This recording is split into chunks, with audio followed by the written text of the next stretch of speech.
Hello friends, ಎಲ್ರಿಗೂ ನಮಸ್ಕಾರ. ಇವತ್ತಿನ ವಿಡಿಯೋದಲ್ಲಿ ಚೂಡಿದಾರ್ ಜಿಪ್ಪನ್ನು ಯಾವ ರೀತಿ ಆ್ಯಡ್ ಮಾಡೋದು ಅನ್ನೋದನ್ನು ನಿಮಗೆ ತಿಳಿಸ್ಕೊಡ್ತಾ ಇದ್ದೀನಿ. ಫಸ್ಟ್ ಟೈಮ್ ಟ್ರೈ ಮಾಡ್ತಿರೋರು, ಅದೇ ಥರ ಜಿಪ್ ಬಗ್ಗೆ ಅಷ್ಟೊಂದು ಐಡಿಯಾಸ್ ಇಲ್ಲದೆ ಇರೋರು ಕೂಡ ಈ ವಿಡಿಯೋವನ್ನು ನೋಡ್ಬೋದು. ತುಂಬ ಈಸಿಯಾಗಿರೋ ಒಂದು ಮೆಥಡ್ನ ಫಾಲೋ ಮಾಡಿ ನಾನಿಲ್ಲಿ ಜಿಪ್ಪನ್ನು ಹಾಕೋದು ನಿಮಗೆ ತೋರಿಸ್ಕೊಡ್ತಾ ಇದ್ದೀನಿ. ನಾರ್ಮಲ್ ಏನು ಲೈನಿಂಗ್ ಬರುತ್ತೆ ಅದನ್ನು ಕೆಳಗಡೆ ಹಾಕಿಬಿಟ್ಟು ಅದ್ರ ಮೇಲೆ ನಾನು ಬಟ್ಟೆಯನ್ನು ಇಟ್ಕೊಂಡು ಈ ರೀತಿ ಉಲ್ಟಾ ಮಾಡ್ಕೊಂಡಿದ್ದೀನಿ. ನೋಡ್ಕೊಳ್ಳಿ,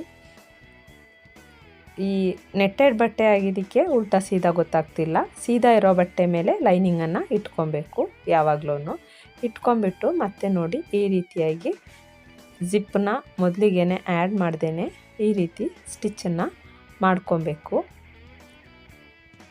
ಇಲ್ಲಿ ಸೆಂಟ್ರಲ್ಲಿ ಜಸ್ಟ್ ಒಂದು ಕಟ್ಟಿಂಗನ್ನು ಕೊಟ್ಟು, ಅಂದರೆ ನಮಗೆ ಜಿಪ್ಪು ಎಷ್ಟು ಉದ್ದಕ್ಕೆ ಬೇಕು ಆ ಒಂದು ಅಳತೆಗೆ ನಾವು ಕಟ್ ಮಾಡಿಕೊಂಡು ಮತ್ತು ಅದೇ ಅಳತೆಗೆ ಅಂದರೆ ಒಂದು 1/4 ಇಂಚ್ ಗ್ಯಾಪ್ನಲ್ಲಿ ಈ ರೀತಿ ರೌಂಡಾಗಿ ಒಂದು ಸೈಡಿಂದ ಇನ್ನೊಂದು ಸೈಡ್ ತನಕನೂ ಸ್ಟಿಚ್ಚನ್ನು ಮಾಡಬೇಕು. ನೋಡಿ, ಇಲ್ಲಿ ನಾನು ಸ್ಟಿಚ್ಚನ್ನು ಮಾಡ್ಕೊಂಡಾಗಿದೆ. ಈಗ ಇದನ್ನು 1/4 ಇಂಚು ಎಕ್ಸ್ಟ್ರಾ ಬಿಟ್ಟು ಕಟ್ಟಿಂಗನ್ನು ಮಾಡ್ಕೊಳ್ತಾ ಇದ್ದೀನಿ. ನೋಡಿ ಈ ರೀತಿ. ಇದಾದಮೇಲೆ ಇಲ್ಲಿ ಕಾರ್ನರ್ನಲ್ಲಿ ಕಟ್ ಮಾಡ್ಕೊಬೇಕು. ನೋಡಿ ಹೀಗೆ. ಮತ್ತು ಇದನ್ನು ಏನು ಮಾಡಬೇಕಪ್ಪ ಅಂತ ಹೇಳಿದ್ರೆ, ನಾರ್ಮಲ್ ನೆಕ್ಕಿಗೆ ನಾವು ಯಾವ ರೀತಿ ತಿರುಗಿಸ್ತೀವೋ ಅದೇ ರೀತಿ ಇದನ್ನು ಕೂಡ ತಿರುಗಿಸ್ಕೊಬೇಕಾಗುತ್ತೆ. ಆಗ ಸೀದಾ ಇರೋ ಪೀಸು ಮೇಲ್ಗಡೆಗೆ ಬರುತ್ತೆ, ಲೈನಿಂಗ್ ಕ್ಲಾತು ಒಳಭಾಗಕ್ಕೆ ಹೋಗುತ್ತೆ. ನೋಡಿ, ಇಲ್ಲಿ ನಾನು ಈ ರೀತಿಯಾಗಿ ತಿರುಗಿಸ್ಕೊಂಡಿದ್ದೀನಿ. ಒಂದು ಸ್ಕ್ರೂ ಡ್ರೈವರ್ನ ಸಹಾಯದಿಂದ ಕಾರ್ನರ್ನ ಕೂಡ ನಾನು ನೀಟಾಗಿ ಶೇಪ್ ಮಾಡಿ ಇಟ್ಕೊಂಡಿದ್ದೀನಿ. ಈಗ ಇನ್ನು ನೆಕ್ಸ್ಟ್ ಇದರ ಮೇಲ್ಭಾಗದಿಂದ ಇನ್ನೊಂದು ಸ್ಟಿಚ್ಚನ್ನು ಹಾಕ್ಕೊಬೇಕು.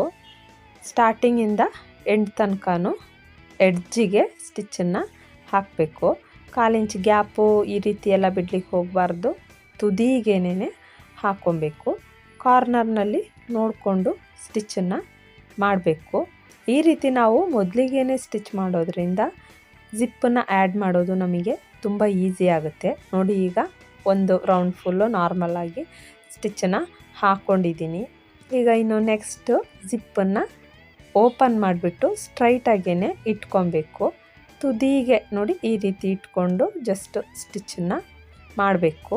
ನೋಡಿ ಈ ರೀತಿಯಾಗಿ ಜಿಪ್ಪನ್ನು ಓಪನ್ ಮಾಡಿ ಇಟ್ಕೊಂಡ್ರೆ ನಮಗೆ ಸ್ಟಿಚ್ ಮಾಡೋದು ತುಂಬ ಈಸಿ ಆಗುತ್ತೆ. ಅದಕ್ಕೆ ಈ ರೀತಿ ಒಂದು ಸೈಡ್ ಸ್ಟಿಚ್ ಮಾಡುವಾಗ ಜಿಪ್ಪನ್ನ ಓಪನ್ ಮಾಡಿ, ಈಗ ನೋಡಿ ಜಿಪ್ಪನ್ನು ಹಾಕ್ಕೊಂಡಿದ್ದೀನಿ. ಇಲ್ಲಿ ಈ ರೀತಿ ನೋಡಿ ತಿರುಗಿಸ್ಕೊಂಡು ನೋಡಿ ಹೀಗೆ ಒಂದು ಸ್ವಲ್ಪ ಮಟ್ಟಿಗೆ ಮುಂದಕ್ಕೆ ತಳ್ಳಬೇಕು, ಫ್ರಂಟಿಗೆ ತಳ್ಳಿಬಿಟ್ಟು ನೋಡಿ ಈ ರೀತಿ ಸ್ಟಿಚ್ಚನ್ನು ಮಾಡ್ಕೊಬೇಕು. ಸೇಮ್ ಕಲರ್ ಜಿಪ್ ಬೇಕು ಅಂತ ಹೇಳಿದ್ರೆ ನೀವು ಸೇಮ್ ಕಲರ್ ಜಿಪ್ ಕೂಡ ತೊಗೊಬೋದು. ನೋಡಿ, ಈಗ ಏನು ಮಾಡಬೇಕು ಅಂತ ಹೇಳಿದ್ರೆ, ಒಂದು ಅರ್ಧ ಇಂಚಷ್ಟು ಗ್ಯಾಪ್ ಬಿಟ್ಬಿಟ್ಟು ನಾವು ಸ್ಟಿಚ್ಚನ್ನು ಮಾಡಬೇಕು. ನೋಡಿ ಹೀಗೆ ಅರ್ಧ ಇಂಚು ಗ್ಯಾಪ್ ಇದೆ. ನೋಡಿ ಇಷ್ಟೇ, ತುಂಬ ಈಸಿ. ಮತ್ತು ಇಲ್ಲಿ ಏನು ಎಕ್ಸ್ಟ್ರಾ ಕೆಳಗಡೆ ಜಿಪ್ ಇದೆಯೋ ಅದನ್ನು ಕಟ್ ಮಾಡಿ ತೆಗೆದ್ರೆ ಮುಗೀತು. ನೋಡಿ ಇಷ್ಟೇ. ತುದಿಗೆ ಹುಕ್ಕನ್ನು ಹಾಕಿದರೆ ಇನ್ನೂ ನೀಟಾಗಿ ಫಿನಿಶಿಂಗ್ ಬರುತ್ತೆ. ಸೊ ತುಂಬ ಈಸಿಯಾಗಿರೋ ಮೆಥಡಲ್ಲಿ ಜಿಪ್ಪನ್ನು ಹಾಕ್ಬೋದು ನಾವು. ವಿಡಿಯೋ ಇಷ್ಟ ಆಗಿದೆ ಅಂದ್ಕೊಳ್ತೀನಿ. ವಿಡಿಯೋ ಇಷ್ಟ ಆಗಿದ್ದರೆ ಲೈಕ್ ಮಾಡಿ, ಶೇರ್ ಮಾಡಿ, ಹಾಗೆಯೇ ಸಬ್ಸ್ಕ್ರೈಬ್ ಕೂಡ ಮಾಡ್ಕೊಳ್ಳಿ.